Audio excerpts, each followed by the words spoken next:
Dear students, good morning.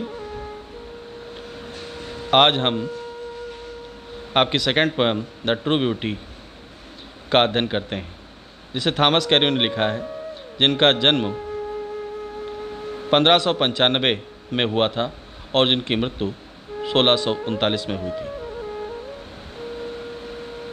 Thomas Cairo का जन्म waste Vikram में हुआ था। उन्होंने अपनी शिक्षा कार्पस क्राइस्ट कॉलेज ऑक्सफोर्ड से प्राप्त की और वेनिस में सर डुडले कार्लेटन के पास सचिव के रूप में कार्य किया।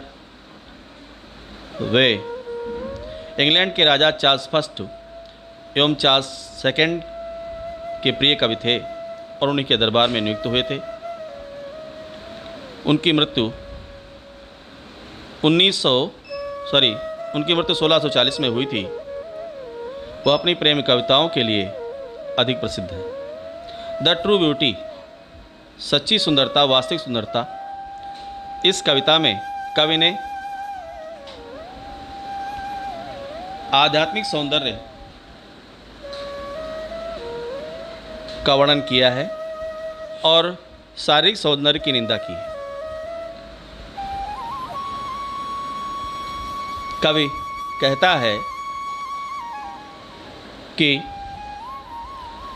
शारीरिक सौंदर्य अल्पकालिक है, थोड़े समय के लिए होता है, और इसके कारण जो प्रेम की उत्पन्न जो प्रेम होता है या जो शारीरिक आकर्षण होता है, शारीरिक सौंदर्य के साथ साथ वह प्रेम भी नष्ट हो जाता है। सच्ची सुंदरता मन की सुंदरता होती है, अच्छे विचारों की सुंदरता होती है और वह कभी नहीं मरती।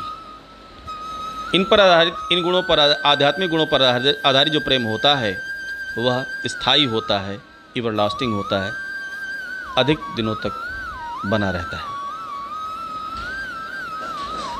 आइए पोएम देखें। ही दैट लव्स ए रोजी चीक। ही मीन्स यहाँ पर है ए लवर, एक प्रेमी। दैट लव्स, जो प्रेम करता है। ए रोजी चीक, रोज मीन्स गुलाब होता है, उसी से बना है रोजी चीक, गुलाबी गाल। एक प्रेमी जो अपनी प्रेमिका के गुलाबी गालों से प्रेम करता है, रक्तिम कपोलों से प्रेम करता है। आर कोरल लिप, कोरल लाल मूंगा, लाल मूंगे से लिप, लिप में ओंठ, ओंठों की एडमायर्स प्रशंसा करता है। एक प्रेमी जो अपनी प्रेमिका के रक्तिम कपोलों से प्रेम करता है अथवा उसके लाल मूंगे से लाल ओंठों की प्रशंसा करता है। और अथवा फ्रॉम स्टार लाइक, तारों के जैसी। आपने देखा था पहली पंक्ति में रोजी चीक कहा गया, तो रोज गुलाब से तुलना की गई, तो एक ही में मान लिया गया, उपमेय मान लिया गया, तो मेटाफर हो गया पहली लाइन में। दूसरी लाइन में कोरल लिप बताया गया, यहाँ भी मेटाफर हो गया। यहाँ star like, so like as का जहाँ प्रयोग होता है वहाँ पर सिमली होता है। तो स्टार लाइक, तारों की भांति, तारों की तरह, तारों के जैसी। आइस, आँखें। तो आँखें तारों के ऐसी क्यों हैं? कोई न कोई समानता होगी, तभी तो कवि ने तुलना की है। तो तारे टिमटिमाते हैं, कभी उनका प्रकाश तेज होता है और कभी उनका प्रकाश मध्यम होता है।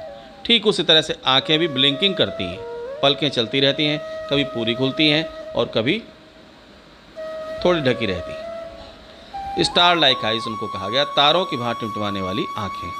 डथ सीक, डथ ये 16वीं सेंचुरी की अंग्रेजी है। आज हम क्रिया को एक बनाने के लिए एस अथवा ईएस का प्रयोग करते हैं, उस समय टीएच अथवा ईटीएच का प्रयोग किया जाता था। तो डथ सीक, सीक मीन्स खोजना, अथवा तारों की तरह से टिमटिमाने वाली आंखों से खोजता है। क्या खोजता है? फ्यूल, प्रेरणा। उसे फ्यूल मीन्स ईंधन होता है, लेकिन यहाँ पर प्रेरणा। और टू मेंटेन, मेंटेन मीन्स बनाए रखने के लिए। हिज फायर, अपनी आग, ये आग कौन सी है? फायर ऑफ लव, प्रेम की ज्वाला। अपनी प्रेम की ज्वाला को बनाए रखने के लिए कवि कहता है शारीरिक सौंदर्य को वह ईंधन के रूप में लगाता है। जिस प्रकार से ईंधन जलने का कार्य करता है, ठीक उस तरह से ये शारीरिक सौंदर्य को अपने प्रेम को बनाए रखने के लिए करता है।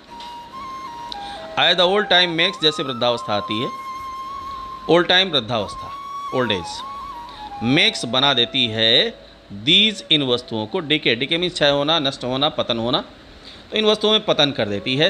ये शारीरिक सौंदर्य नष्ट होता है तो दीज, ये वस्तुएं कौन सी, rosy cheek, coral lip, star like eyes, तो इनमें पतन हो जाता है।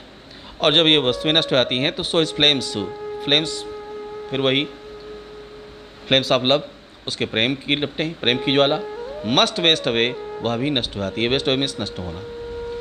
तो जैसे जैसे शारीरिक सौंदर्य उसका नष्ट होता है, उसका प्रेम भी, उस प्रेमी का प्रेम भी नष्ट हो जाता है। तो आपने देखा पहले स्टेंजा में कवि ने शारीरिक सौंदर्य जो गुणों से रहित है, आध्यात्मिक सुंदरता से रहित है, उसकी निंदा कवि ने की। फिर नेक्स्ट स्टेंजा, पहला वाला भी इम्पॉर्टेंट था, ये भी इम्पॉर्टेंट है। But a smooth and steadfast, smooth and steadfast means है दृढ़ माइंड, मस्तिष्क, जेंटिल थॉट्स, सौम्य विचार, सज्जन विचार, एंड कॉम डिजायर्स, और शांत इच्छाएं। बताया ऐसे प्रेमी जो दृढ़ मस्तिष्क रखते हैं, सज्जन विचार रखते हैं, शांत इच्छाएं रखते हैं, ऐसे हार्ट्स, हृदय, उन प्रेमियों के हृदय विद इक्वल लव, जो समान से प्रेम से भरे हुए, यानी एक में ज़्यादा प्रेम है, एक में कम है, ऐसा नहीं, समान प्रेम वाले कंबाइंड जब जुड़ते हैं तो कभी कहता है कैंडल, प्रेरित करते हैं इसे, नेवर डाइंग फायर, कभी न बुझने वाली फायर, फायर ऑफ लव, यानी प्रेम की ज्वाला को, कभी न बुझने वाली प्रेम की ज्वाला को उत्पन्न करते हैं, प्रेरित करते हैं। कौन से, आध्यात्मिक गुणों पर आधारित प्रेम। अगली पंक्ति में कवि कहता है वेयर दीज आर नॉट, जहाँ ये नहीं है, आई डिस्पाइट, डिस्पाइट मीन्स घृणा करना, जहाँ पर ये गुण नहीं है। कौन से गुण, आध्यात्मिक गुण, दृढ़ मस्तिष्क,